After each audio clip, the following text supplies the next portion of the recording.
Welcome, everyone, to the Pockets of Knowledge podcast. I'm your host, Desiree Stanley, and with me today is my guest, Megan North. Welcome to the show, Megan. I'm so excited that you're here. How are you doing today? Thank you, Desiree. I am excited as well. I've been really looking forward to our conversation. I'm very well, thank you. It's 2 o'clock, nearly 2 o'clock in Sydney, in Australia. And as I mentioned to you before, it's a very warm day. So, from a Fahrenheit point of view, we're just hitting over 100 today. So, yeah, summer is definitely here for us today. Oh, my goodness. And that is certainly a very warm temperature. I know we're in North America for most of the listeners, and it's wintertime for us. So it's certainly not 100 degrees, but I know many of us can sympathize with that. For our summer times, we do get those temperatures in many areas. Yeah. But so we're going to be talking today about what you have created. You are the owner and founder of Wellness While Working, and you work with high performing women and helping them to achieve kind of optimal mental health and well being and finding balance in life and work. And I think this is so important. And I'm so excited for this conversation as well. So let's start because I'm super curious. How did this path come to be for you? Like, what was it that led you in this direction? So, about 20 odd years ago, I took a turn in my career. I was a legal secretary before that. That's how my career started. And then I moved into the world of human resources. I'm the youngest of 6 children, and there's a big gap between the first five and then me. There's actually 17 years difference between myself and my eldest sibling.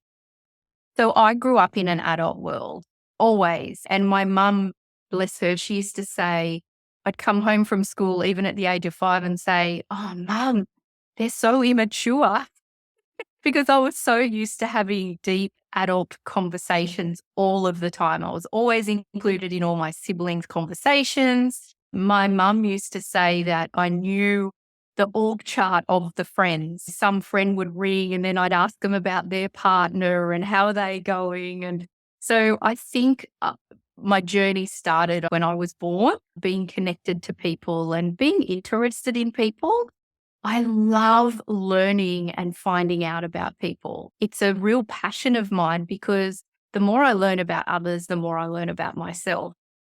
So I went into the realm of human resources and had a very successful career, had global roles, I had local roles, I've coached and mentored people in my team that I've managed.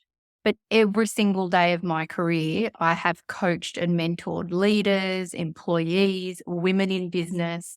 I've been a woman in business, a high performing woman in business. And so it's just what I do. I think I'm just naturally a coach. And a couple of years ago, I got to the point where I really wanted to branch out and do my own thing. And that's where Wellness While Working came about because I realized that we put so much pressure on ourselves, particularly as women in business, and we are constantly being our best beater upper. We're really good at beating ourselves up because we should be doing this and I should be doing that. My niece, bless her, says to me often, Auntie Megan, are you shouldering all over yourself? Because if I get into that headspace of, oh, I should. And so I saw an opportunity to start coaching, probably where I've learned lessons myself and to be able to help women, other women in business. So I went on a path of becoming a certified health and wellness coach. I'm also an energy healer and have had an energy healing business for quite a while. So that's a nice blend because some of my clients do like me to include that in their coaching. I had some clients that come to me and say, no, not interested. I'm okay with that. Fine. It's not for everybody.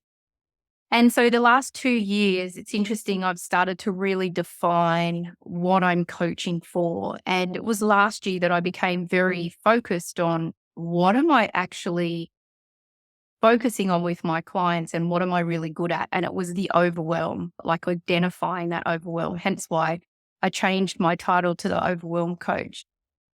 And so over the last couple of years, I've worked with incredible women to help them to set boundaries to get clear on boundaries, to help them make their wellness and their well-being a priority.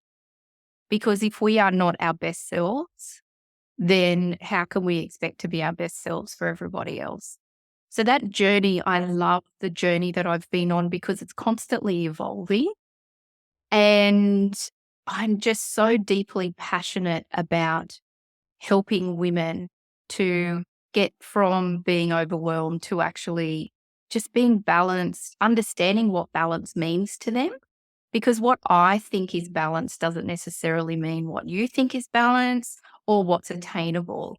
And one of the things that I'm quite conscious of is I don't have children. So I'm really conscious when I'm coaching that I'm trying to learn as much as I can about the person that I'm working with, because particularly if they do have children, because one of the things that I've got and I'm blessed with is time. I'm really blessed with time because I'm not looking after little people. I'm not responsible for little people or grown up people. And so one of the things that we do when we're coaching is often people say that you set goals. They're goals, but I call them experiments. And the reason that we do that is because not everything works. Not everything that you think you need actually works. And I'll give you an example. I worked with a client earlier this year, hugely successful doctor, two young boys, married, and her husband has had actually for the last couple of years had some serious health issues. So there's a lot of pressure on her. And she came to me for some health and wellness coaching. She was overwhelmed. But in her head, she was really specific in the sense that she thought she had to get up at 5 a.m. every morning to be able to journal, to meditate, to this, to that, to this, to that. You know, the list was quite long. I was overwhelmed myself listening to what the list was. And when we started to do experiments of time, she actually realized that 6:30 a.m. was her sweet spot. It was the time that she naturally woke up. So already that took less pressure off her. She was waking up naturally, so she wasn't stressed. And she found that what she was doing then in the evenings was she was doing some preparation for the boys. So making some lunches and putting some other things in place that when she woke up that little bit later, which was her natural wake up, she didn't need to stress about those sort of things. And she said within a few weeks, the house, probably the few days actually, house was calm. Everyone was calm. The boys were going off to school calm. Her husband was calm. She was. And so it was interesting. I used that example a lot because it was precisely why we do experiments. Because the 5 o'clock just didn't work for her. She tried the 5:30, she tried the 5:45, she tried the 6. And, you know, we finally got over 12 weeks, we got to the 6:30. And so that's the thing that I love working with my clients on as well, because I'm on their journey. I can't wait to hear the week after. And I get texts a lot of the time saying, this hasn't worked or I've achieved this. So I think we're probably from a young age, I've loved to be part of people's journeys. What are you doing? What's happening? What's going on for you? How can I help you? And how can I help and guide you? So I think I've always just meant to be and to do this. I think it's really deeply my purpose. Oh my gosh, Megan, I love all of that. That's wonderful. And I can totally see how the being the baby of the family, really you've had connection your whole life. And so it sounds like just a super easy, natural thing for you because you cared all the time about the people that were already in your life. And it just became like a natural extension working with people in the career path, Mm. being in human resources, as you said. And it just seems like a very easy, natural transition that was just part of who you are. So I Yes. could see that absolutely. And some of the things that you said in there, I can relate to so, so much. The coulda, woulda, shoulda, and the shoulds and the shoulds and the shoulds. Like, I should be doing this. I should be doing that. I think so many women, so many mothers, people who are responsible for taking care of other people feel the weight of that a lot. And I think that this is not something that's unusual, Mm, unfortunately. Probably a lot of societal pressure. There's, mhm, familial pressure that we should be doing these things. And so I love that your idea of experimenting mm, and trying things, seeing what works, seeing what doesn't work. I love it. I think that's such a great idea because mm, truly that is what life is, mm. right? It experiments. What works, what doesn't Exactly. work. Exactly. And it's no use someone coming to me and me telling them what I think they should be doing. That's to me, that's not coaching. I'm your cheerleader. I'm here to help you on your journey and to guide you and to give you some accountability, to give you some tips if you're looking for it. But it's not going to work if I sit there and tell you what I think you should be doing. I mean, who am I to do that? That is not my role at all. And I'm really mindful of that. And I think that's why my clients work with me and then continue to work with me because they just feel safe that I'm going to support them. I'm going to create a safe space for them. There's never, ever any judgment, but also that I'm just going to help them to work it through themselves. Yeah, that's Mm, amazing. I think mm, that is the key is mm, really you've got to look at the position that the person's in, right? mhm, And the situation, the factors that are in play and mhm. really dig into that to find solutions. And so I think that's brilliant. I mean, there really, what other way is there? I mean, it's kind of just makes sense, right? Exactly. Yeah, Yeah. exactly. And it's interesting because I do cringe sometimes when I hear I'm really mindful on social media too when I say to people, consider or think. I don't ever say try or you should be because I can do that for myself. But I don't want to be preachy. I want to be guiding and caring for people. I don't want to have that preachy coachy feel to me. I feel like I've got something different to offer. Yeah. Oh, that's excellent. Well, Mm, let's talk then a little bit about what you think that maybe some tools or something that we could use to begin to I love the idea of trying the different times to wake up because so many of us do feel like I have to be up at 5 in order to get everything accomplished that I need to. So I love the idea of testing out some different things to see mm, what works for you. But is there yeah. anything else that you can suggest that maybe would help the listeners find a way to reduce the overwhelm that they're feeling? When we're looking at changing things, one of the things that I'm always mindful of is that we can't change everything altogether. It's too overwhelming, funnily enough. So, what I suggest with clients, and when I have a discovery call or if I do some mini coaching with my clients, is write down the whole list of what's working well for you in your life, because I think it's important to look at that. But then, what are the things that you're looking to either tweak or change completely, or what has to change as well? Because one then does feed into the other. And then start to prioritize that list and then start from the top. So, what is the most important thing? But given time, so boundaries is a really big thing from an overwhelm point of view and from a female point of view, I think that we're not great with our boundaries. But given time, I've been on my journey for 20 odd years and still sometimes my boundaries can wobble depending on who the person is or what the situation is. So if you've got a list of things, say there's, I don't know, 50 things that you want to change or tweak or you need to maneuver around, don't think, oh my gosh, I've got to change all of that and solve it all in 12 months. Well, don't even put a time limit on it, actually. Just say, okay, I'm just going to walk through one at a time and start to work on that one thing. So I suggest to my clients, like Google things, ask, what's out there that can help me with this? What books are available for you? Ask your friend, ask people at work, this is what I'm working with or I'm challenging myself with at the moment. Have you got any suggestions? But be curious. One of the things that I think I'm always asking my clients, why? Why do you think that? Where does that come from? How come you thought that? Have you heard that before? I'm constantly asking questions. I'm really curious about that.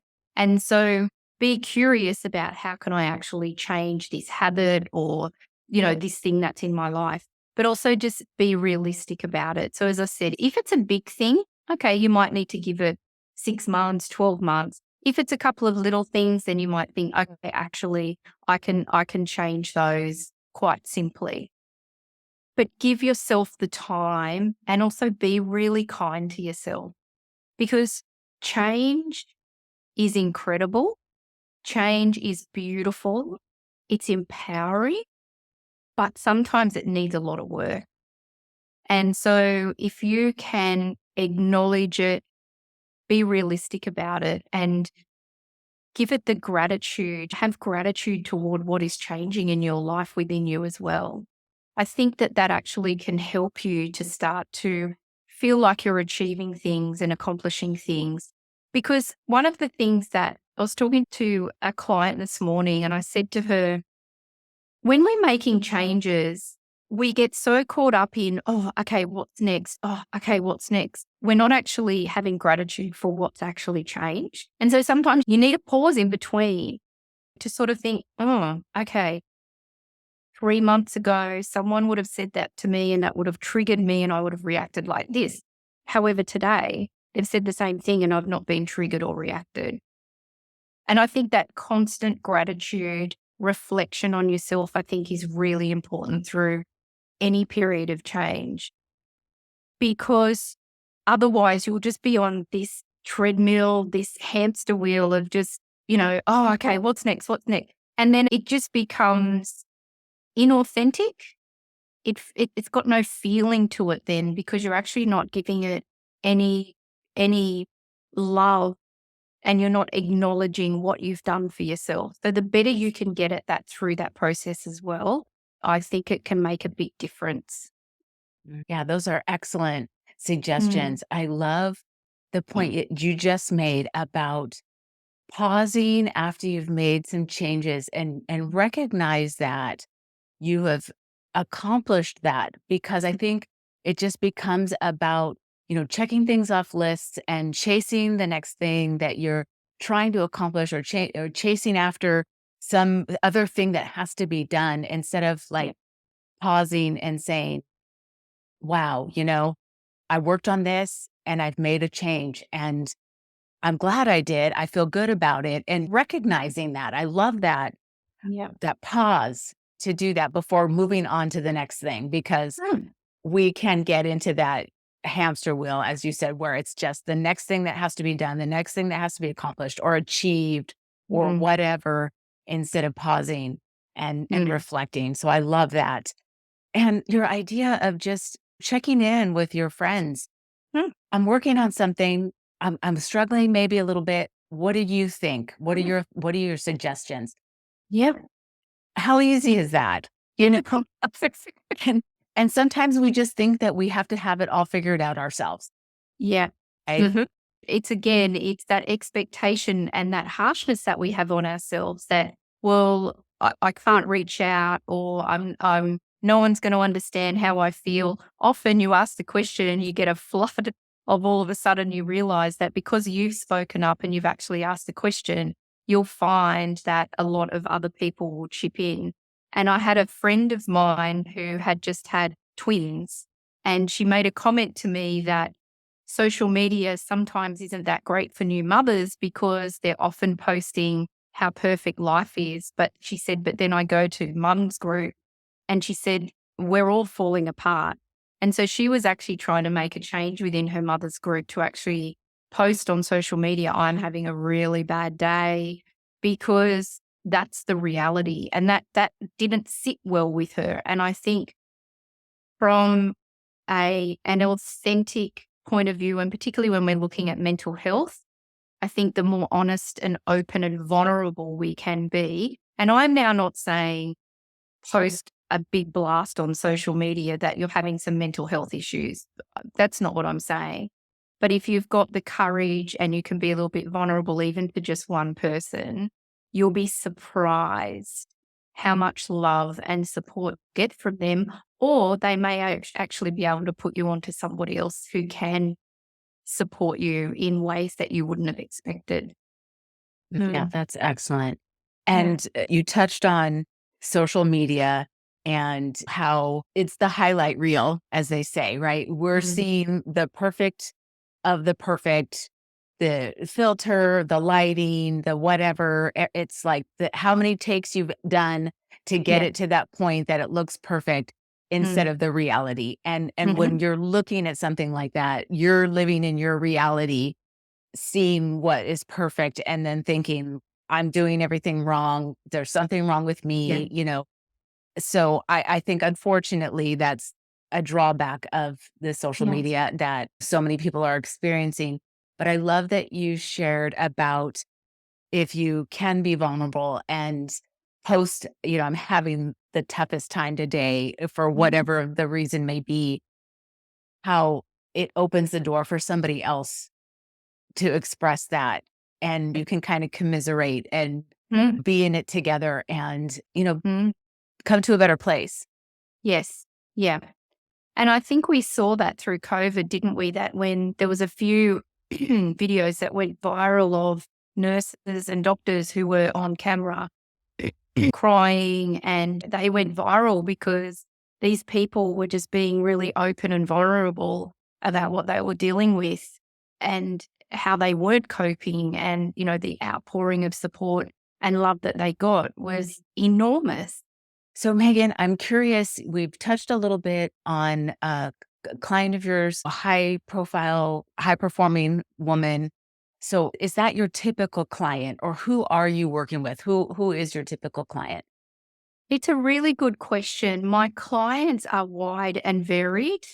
They're all in business though. So they're not necessarily working in the corporate sector. They could be solopreneurs, they could be entrepreneurs, they could be mums working and then starting up a business themselves.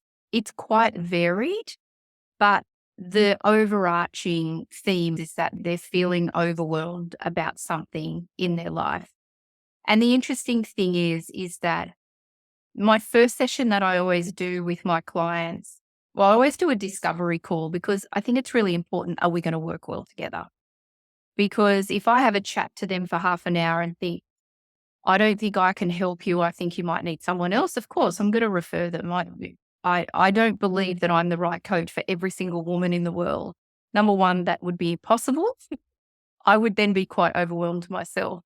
But there's a lot of other people that, think that they may need me and then actually they don't. There's somebody else that's better served for them. So what we do is in the first session, we identify what is the source of the overwhelm. Like what is it? And it's really interesting because it's never what they think.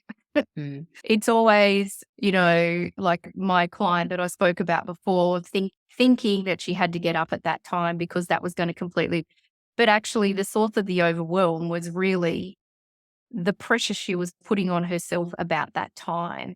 The things in the morning that she actually thought were overwhelming her, the journaling and the this and this and this, that wasn't it. It was the pressure that she was putting on herself.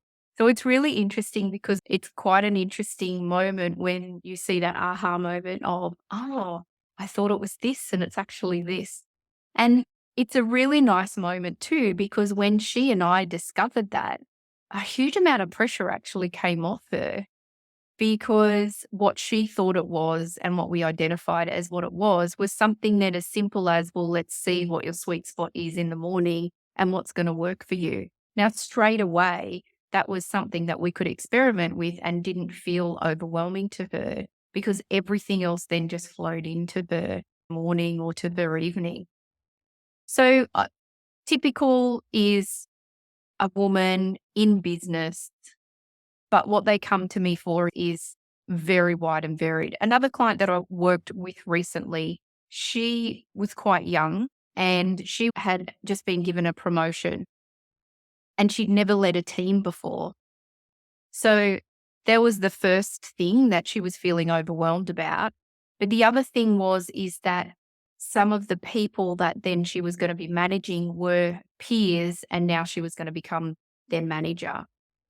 And so she was feeling a little bit overwhelmed, but her main thing, which I loved, particularly because she's quite young, she wanted to make sure that she could be the best leader for them so that then she could help them with their mental health, with their overwhelm, and what could she put in place for herself that then she is showing up as a really good leader. And it was really lovely. So that was a little bit of a different type of coaching experience because we're experimenting. And the interesting thing is that probably the overwhelm was coming from not managing, it was the delegating. She was really overwhelmed by delegating because she was a control freak. And she had that aha moment of she thought it was leading people she'd worked with, managing people, all of that responsibility. But it was actually just the one bit of the delegation. And once she started working on that, after the 12 weeks, it was so funny. She said to me, "Oh my gosh, if I ever have to go back to doing all of that stuff again, like why was I doing all of that in the first place?" It was really nice to see that shift. So she is a typical woman in business, but what she came to me for was something very different to, from the doctor previously. Mm. It really is so fascinating. The underlying thing that we don't see that's really causing the issue. And it sparked the idea of the iceberg and Mm, how so much of the iceberg is hidden mm, beneath the ocean we don't see. And really mm. that's what causes everything you do see, right? And so it Yeah, just made me think of that when you were yeah. discussing these two situations, because Mm, what we think is the issue is really not mm. the issue. And so Yeah, that's so interesting. yeah. It's I love that fascinating. Yeah, for it's sure. fascinating. Yeah, yeah. Then let's talk a little bit about how, and you've shared the coaching that you like to do and the discovery calls and determining if it's a good fit. And so let's talk also about how you are different from other coaches and working with your clients and like what differentiates you. So in 2014, I was in a really tough spot myself from a mental health point of view. So I was dealing with being recently divorced. My ex husband was in a new relationship. I was still single. I had some financial issues going on. I was living on my own, which I was okay with, but it was making me a little bit like within and not talking. I kind of became quite quiet, which is quite unusual for me.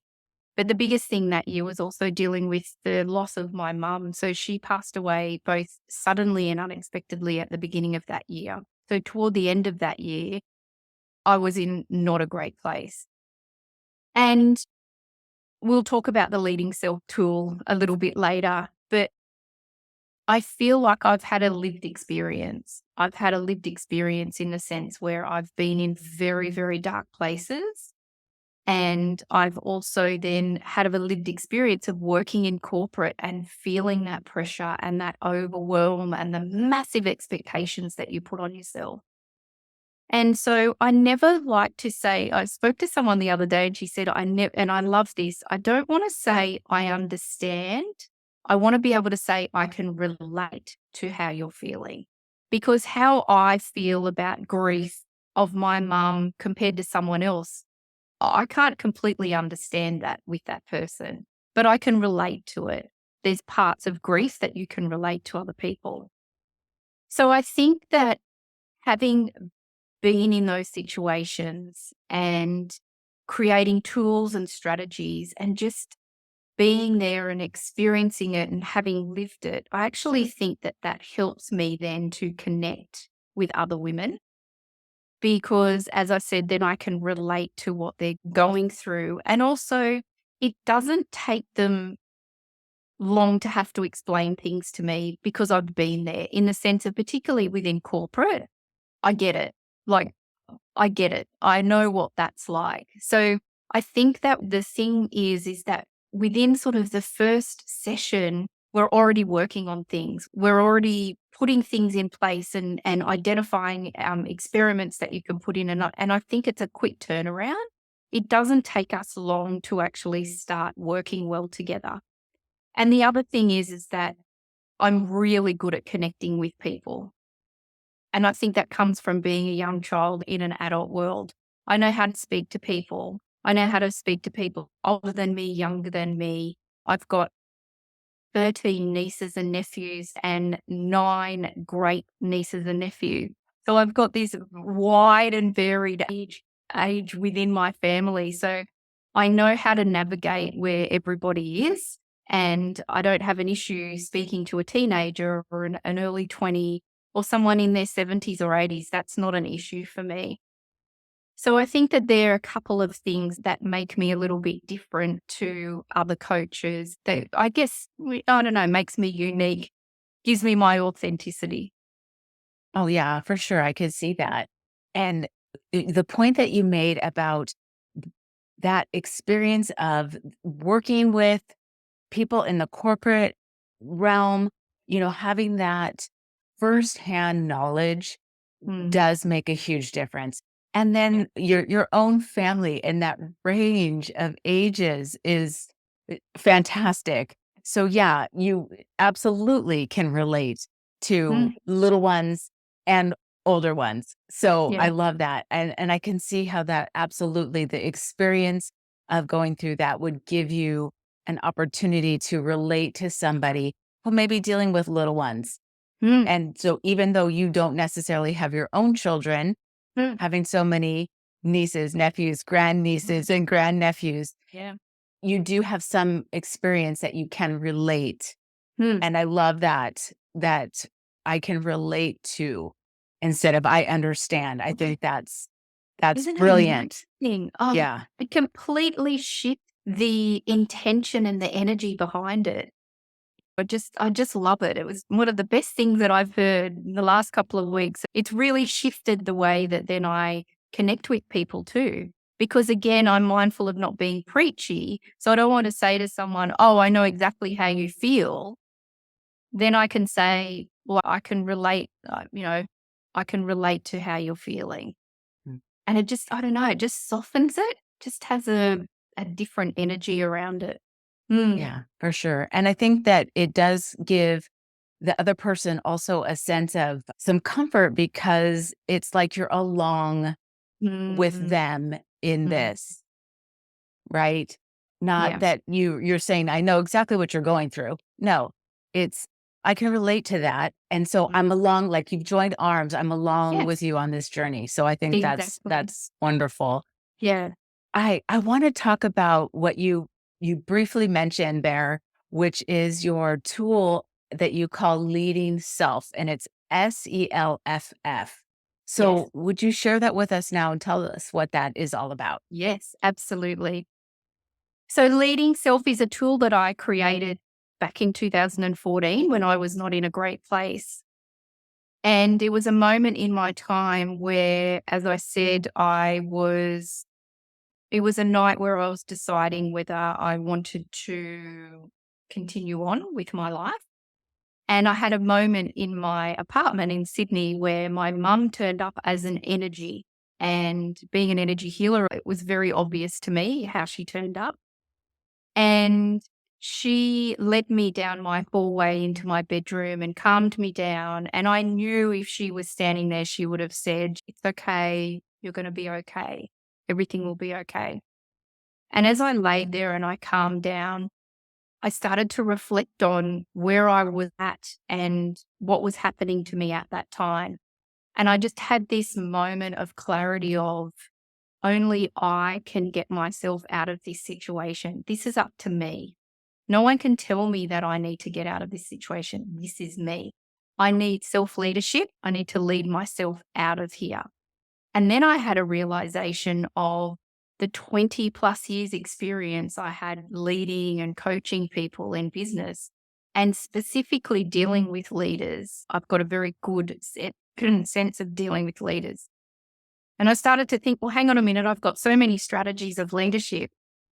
How can I use them for myself? And so I came up with the tool leading self. So So when you're in a moment of overwhelm, this is a tool that you can use to help you become quite aware of yourself and to move you from being in that overwhelmed place to actually being in a place of you're controlling what's happening to you at that time.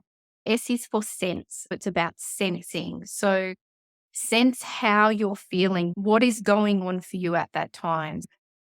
Can you hear something? Do you have spots in your eyes? Some people say that something doesn't feel right, their gut doesn't feel right, they feel sick in the stomach. What are you sensing? What is that that's happening? Can you hear something? Is it just something? Is there an energy about you that's not right? So the S is then identifying, okay, what does that feel like? And then the E is for emotion. What emotion are you dealing with at that time? So for me, that night it was grief. I had lots of other things going on as well. I was angry. I was frustrated. I was disappointed in myself. I was disappointed in others. There was lots of things. But that night, the grief was probably the biggest ball of emotion that I was dealing with. And I find that if you can name an emotion, then you've given it an identity and you kind of own it. You like, okay, right, I'm dealing with grief. So it's about then identifying the emotion. And then the L is for learn. So learn everything you can about that emotion. The first things is, what is it doing to your body? What are the negatives? What are the positives, if any? What effect does it have on your body when you're feeling that emotion? And then learn what you can do to help you with that emotion. So speak to your doctor and you get some counseling. Is there some communities around where you live that actually can help you with that emotion? Speak to friends. So for me, I reached out to a couple of girlfriends who were kind of not close girlfriends, but who had lost their mother. And so I started to talk to them because they could relate to what was happening to me. So it's about just learn every single thing you can about that emotion. And then the FF is future focus. So when that emotion comes up again, what tool have you now got in your kit bag, handbag, backpack, whatever you've got? But what tools have you got that can then help you to identify and to move through that emotion without it crumbling you? Because I don't want people to just ignore the feelings like that's not healthy for us. We're humans and we need to work through it. But it's about using this tool to go, okay, so for me, when I'm in grief, I get a ringing in my ears. So I'm thinking, okay, what did I just hear that triggered a memory of my mom or my dad? Because my dad has now passed away as well. What was it? Okay, yep, okay, I'm dealing with grief, right? Okay, what do I need to do to help me through this? And it's a beautiful tool that actually then you become so in tune with yourself. You become in tune with your mind and with your body because it's a connection of what am I thinking and feeling. And so you start to get all of these strategies in place to actually help you. So I feel it, I acknowledge it, I do whatever it wants to do. I cry or I laugh or whatever it is. But then I've got the strategies for it then to not overtake me and to overwhelm me. And so through time over the last 10 years, I've become very aware of other emotions and I use the tool. It just keeps me centered. It keeps me balanced. It keeps me in a better place than what I was in 2014. So I'm trying to share it with as many people as I can because I actually just think it's a really beautiful tool to use. And the more you use it, the easier it becomes. And then the more aware of yourself you become as well. That's so fantastic, Megan. Thank you for sharing that with us. I love it.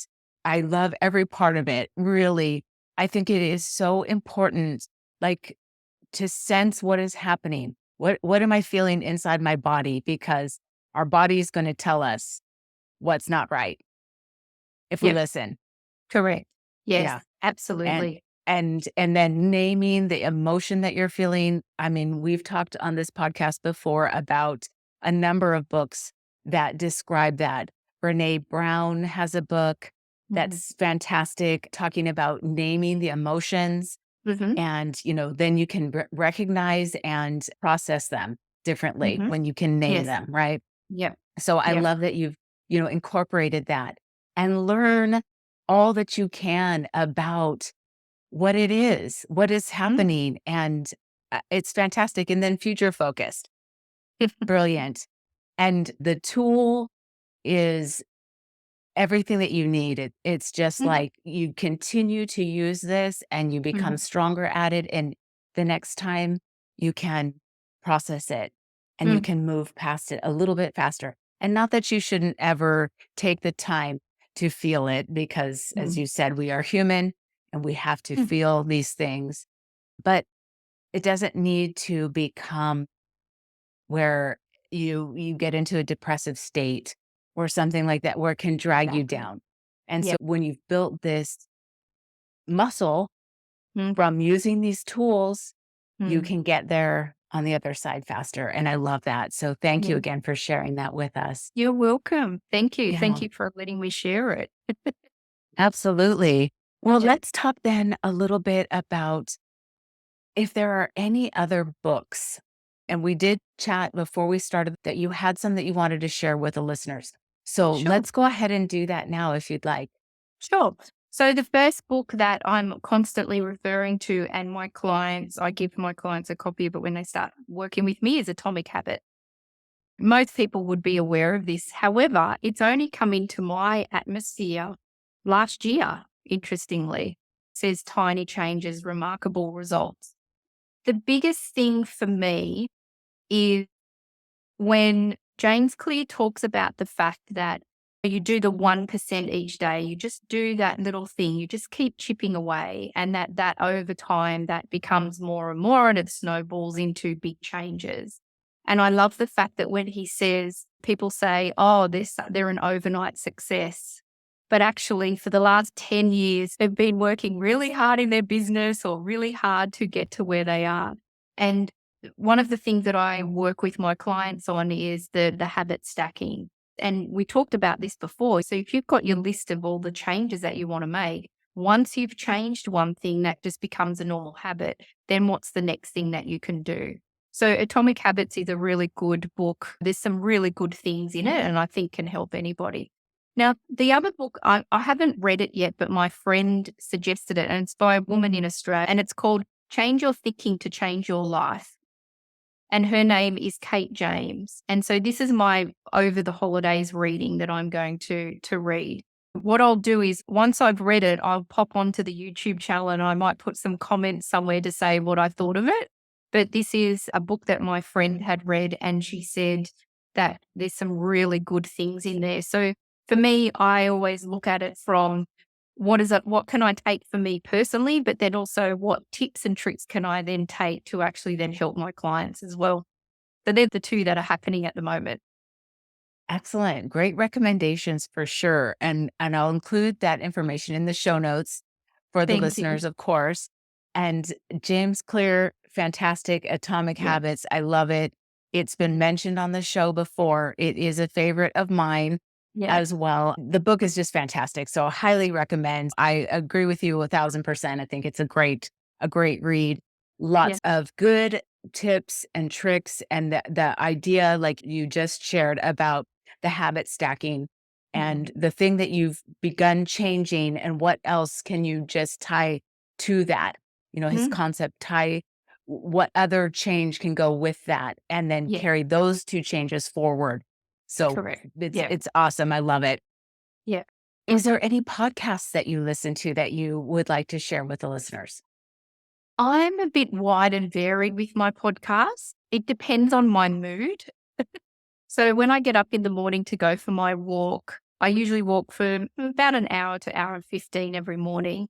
But it depends on what I need that day. Sometimes I need something a bit funny. Sometimes I want something serious, or it might be somebody has suggested. So mine is wide and varied. Jay Shetty, I listen to a lot. I actually met him in person in Melbourne earlier this year, which was fantastic. It was lovely to meet him. I also listen to Smartless if I need something really funny or silly to listen to. I was looking through my podcast list before and I thought, oh my gosh, I can't go through all of these. It just depends. There's nothing, I'm not wedded to one. And I actually think that that's because I need constant change. And so if I'm listening to the same thing or the same person all the time, I actually do get a bit bored with that. So it's why I'm probably not focused on any one thing because I quite like to listen to different things and listen to different point of views and voices and, that sort of thing. So nothing particular. It just depends on my day. Oh, sure. No, those are awesome recommendations as well. And I think you're not alone in that. I think that many people like the variety and absolutely. So that's why I always ask my guests because it gives people an opportunity to try out something new, right? Yeah. They may discover something that they really need to hear that day. Yeah. So thank you for Yeah. sharing those, and I'll include those in the show notes as well. Great. Well, Megan, I knew I would enjoy our conversation, and I truly have. Thank you so much for being on the show and sharing your knowledge with us, and your leading self tool, I think, is just phenomenal. And so I appreciate that so much. I know the listeners are going to love it as well. So thank you again. Before we go, you've got to share where the listeners can find you. I'd Oh. love to know how they can access the self tool, Mhm. and also your website, and then any Mhm. social media that you would like to share. If you're on Instagram, LinkedIn, Facebook, please share that with us now. Sure. So website is wellnesswhileworking.com.au. And if they want the self-help tool, they can just go on and fill out the contact me page and they'll get an email and then I can send them the tool. And I'm on Instagram and Facebook under Wellness While Working. But on LinkedIn, I'm under my name, Megan North. Well, thank you again for sharing that. And I'll include all of that in the show notes so that the listeners can easily find it. Thank you again. Thank And you so much. I've had a really lovely time. It's been really great. I oh, felt very yeah, comfortable and in a safe space. So thank you. awesome. I love it. Well, thank you so much again. And we'll talk more soon. Great. Thank you.